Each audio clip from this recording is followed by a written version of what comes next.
तो ये बड़े दिलचस्प सवाल और इनके जो जवाब आ रहे हैं वो उससे भी ज्यादा दिलचस्प, खासतौर से वो चेहरे को लेकर इंडिया गठबंधन के, जिसमें नाम सबसे ऊपर राहुल गांधी का 34% लोगों की पसंद के तौर पर इंडिया गठबंधन में अगर कोई चेहरा उभर रहा है तो वो राहुल गांधी का चेहरा उभर रहा है। हालांकि गौर करने वाली बात यह है कि खुद गठबंधन के साथी जो है वो राहुल गांधी का चेहरा आगे नहीं करते हैं। उनकी तरफ से ठीक है, कांग्रेस नेतृत्व की बात की जाती है, लेकिन मल्लिकार्जुन खड़गे का चेहरा आगे करती है ममता बनर्जी भी, अरविंद केजरीवाल भी। इस बीच जल्दी से आपको तेलंगाना लेकर चलूंगी। हैदराबाद से आशीष इस वक्त हमारे साथ मौजूद हैं और तेलंगाना हैदराबाद महत्वपूर्ण इसलिए हो जाता है कि वहां अभी अभी कांग्रेस ने बंपर जीत हासिल की है और ऐसे में गठबंधन की मजबूती को लेकर लोगों के मन में सवाल हैं आशीष, लेकिन गठबंधन का नेतृत्व अगर कोई करे तो वो कांग्रेस और राहुल गांधी, इसको लेकर एक राय निकल रही है इस सर्वे में। आशीष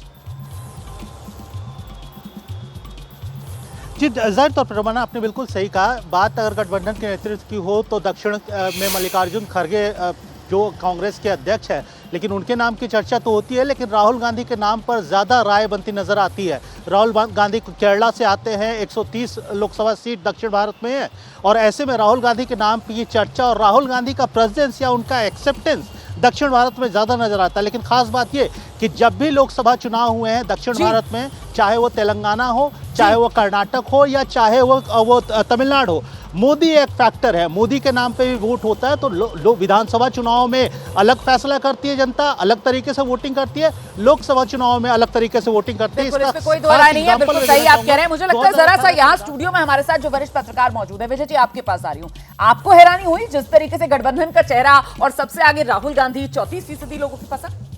दो चीज़ों पर मुझे हैरानी हो रही है। एक तो राहुल गांधी जी को चेहरा बनाने पर, क्योंकि एक तो उसमें इंडिया गठबंधन खुद उसमें ज़्यादातर जो घटक दल हैं वो उसके पक्ष में नहीं है, खुद कांग्रेस भी नहीं है और खुद राहुल गांधी भी मुझे नहीं लगता कि वो फेस बनना चाहते हैं। उसकी एक बड़ी वजह ये भी है कि गांधी परिवार का यदि कोई भी चेहरा विपक्ष की तरफ से फेस बनेगा तो भारतीय जनता पार्टी बड़ी आक्रामक तरीके से ये लड़ाई लड़ेगी और वो लड़ाई बहुत मुश्किल हो जाएगी गांधी फैमिली वर्सेस जो वंशवाद, डायनेस्टी, करप्शन, सब चीज़ों को, इसलिए वो चेहरा नहीं बन सकते।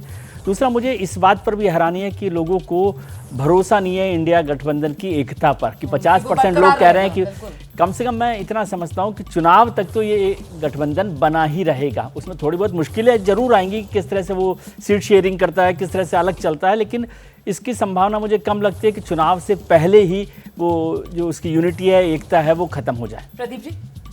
नहीं, मुझे राहुल गांधी के नाम पर कोई आश्चर्य नहीं हुआ, क्योंकि गठबंधन में एकमात्र वास्तविक मामले में कोई अगर नेशनल पार्टी है तो वो कांग्रेस पार्टी है और उसका सबसे बड़ा नेता अगर चेहरे के रूप में उभर कर लोगों के मन में आता है।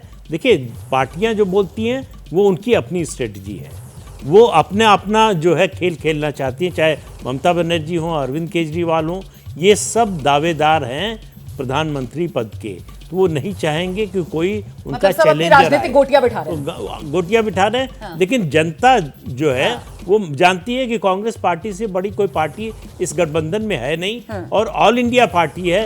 हर देश के हर राज्य में उसके कार्यकर्ता हैं, वोट है, तो इसलिए राहुल गांधी के अलावा और कोई चेहरा हो नहीं सकता, होना नहीं चाहिए, बल्कि ये कहना ज़्यादा ठीक होगा, क्योंकि राहुल गांधी के अलावा अगर किसी को चेहरा आप बनाएंगे तो उसका मतलब होगा कि आप सीरियस नहीं है। ठीक है सर, छोटे से ब्रेक के लिए यहाँ पर रुकना है, ब्रेक के बाद फौरन लौट रहे हैं। एबीपी न्यूज पर 2024 लोकसभा चुनाव को लेकर ये सबसे बड़ा ओपिनियन पोल आप देख रहे हैं, नंबर बस उसका सिलसिला शुरू करने वाले हैं।